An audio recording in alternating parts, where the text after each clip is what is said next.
Hello everybody, it's Miss Robinson and I'm showing you my progress on my color wheel. I've got my color wheel here divided into my 12 sections. I drew different designs in each section because that's what I wanted to do, but you can create your color wheel with the same designs throughout the whole color wheel or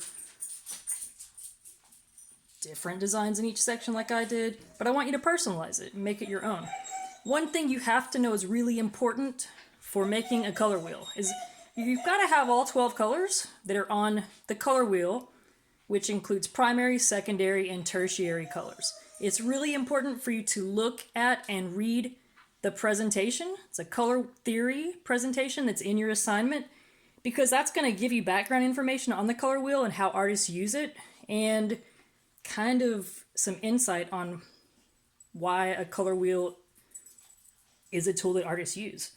And the colors have to be in a certain order because the color wheel doesn't just show you all 12 of these colors. The color wheel also, it's like a really useful tool because it helps you to understand which colors you blend to make new colors. Like you blend a primary like yellow and a secondary like green to make a tertiary color. This is yellow-green. That's how you make yellow-green, by blending yellow and green. And you get yellow-green. To make red-orange, you're going to blend your orange and your red to make red-orange. No matter what medium you're using, whether you're using paint, colored pencil, crayon, pastels, when you mix those two colors, you will always get red-orange, okay? So that's what your color wheel needs to show. Also, it should show opposites, okay? Opposites are called complementary colors.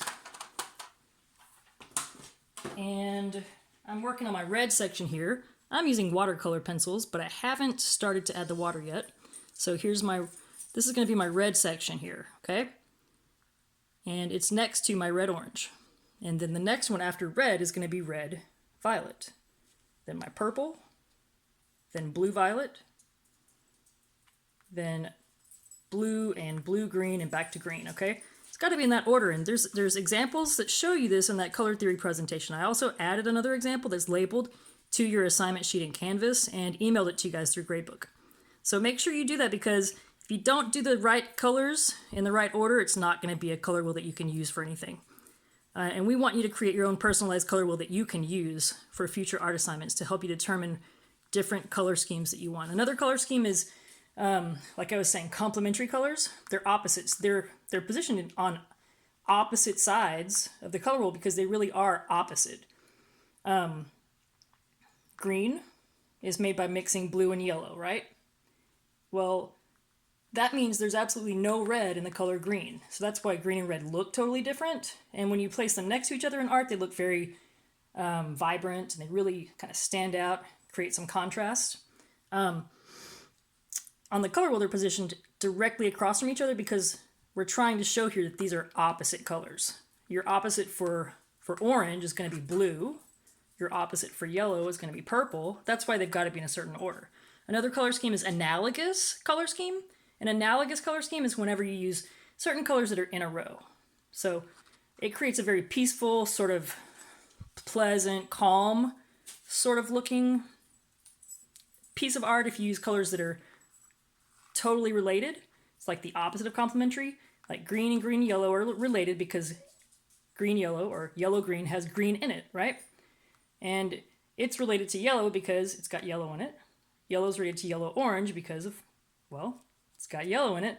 So you see the relationship here, and whenever colors touch on the color wheel, that means that they're related, okay?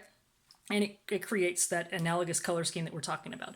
So finish your color wheel. Make sure you're putting all 12 colors that you see in that color theory presentation in your color wheel and in the right order, okay? It's going to be a really beneficial tool for you, and it's going to look really cool. And maybe I'll get to show you what my final product looks like in the next video, which you'll probably be seeing next week. All right, good luck, and see you next time.